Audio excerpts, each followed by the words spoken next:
네, 조국혁신당 이혜민입니다. 국민 여러분, 내란 우두머리 윤석열을 대통령직에서 파면하는 헌재의 결정이 시시각각 다가오고 있습니다. 동시에 정치권에서는 조기 대선을 위한 여러 움직임들이 여야 할 것 없이 나타나고 있는데요.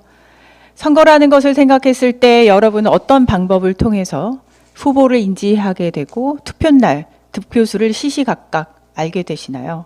선거가 시작하게 되면 각 방송사에서는 후보 간 공개 토론을 시작하게 됩니다.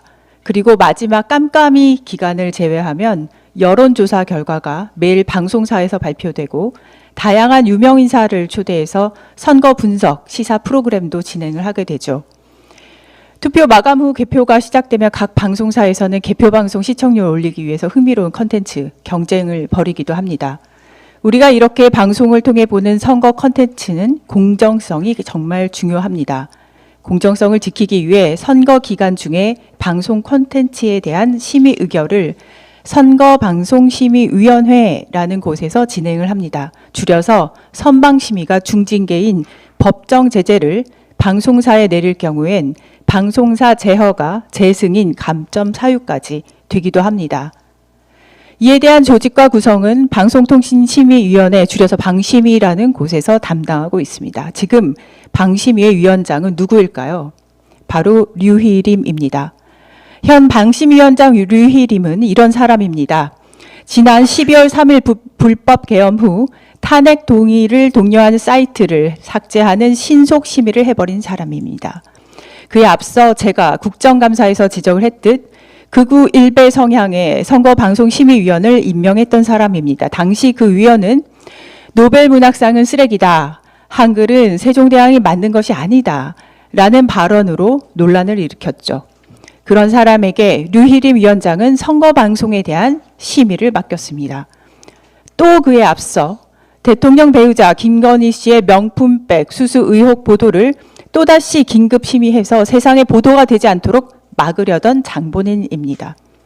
그보다 더 앞서 임명되자마자 윤석열 피청구인의 부산저축은행 의혹 보도 방송을 제재하기 위한 청부 민원 혹은 셀프 심의 의혹을 받은 당사자입니다.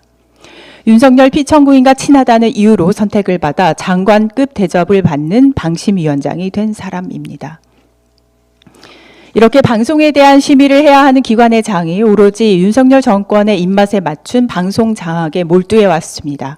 류희림 체제하의 선방심의는 정부의 비판적이거나 불리한 보도를 검열하고 오히려 특정 정당이나 후보에 유리할 수 있도록 심의 제재를 남발함으로써 정권의 입맛에 맞는 선거 기간에 언론 장악용으로 활용되어져 왔습니다.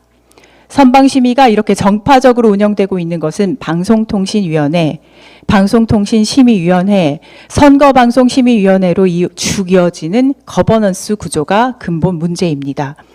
현재 방송통신위원회 위원장은 이진숙이고 부위원장은 김태규입니다.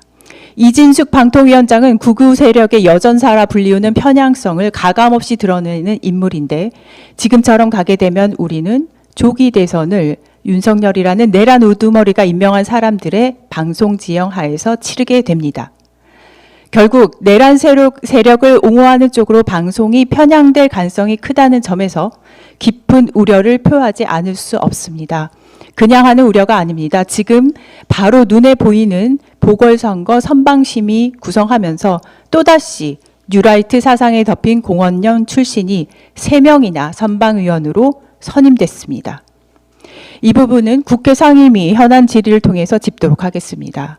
그리고 지난해 저는 선거방송심의위원회를 중앙선거관리위원회로 이관해서 독립적인 운영을 보장하는 법안을 제출한 바 있습니다. 조국혁신당은 이번에 있을 조기 대선이 특정 세력의 방송 장악 속에서 치러질 수 있다는 상황을 국민께 적극적으로 알리고 동시에 공정한 선거를 보장할 수 있는 법 개정을 조속히 추진할 것입니다. 선거는 국민의 선택이 온전히 반영될 수 있도록 공정한 방송 환경에서 치러져야 합니다. 특정 정파의 이해관계에 따라 방송이 왜곡되고 선거방송심의가 정쟁의 장이 되는 것을 조국혁신당은 결코 용납하지 않을 것입니다. 조국혁신당은 합니다. 민주주의의 꽃, 선거, 공정한 선거 방송을 위한 제도 개혁 반드시 해내겠습니다. 이상입니다.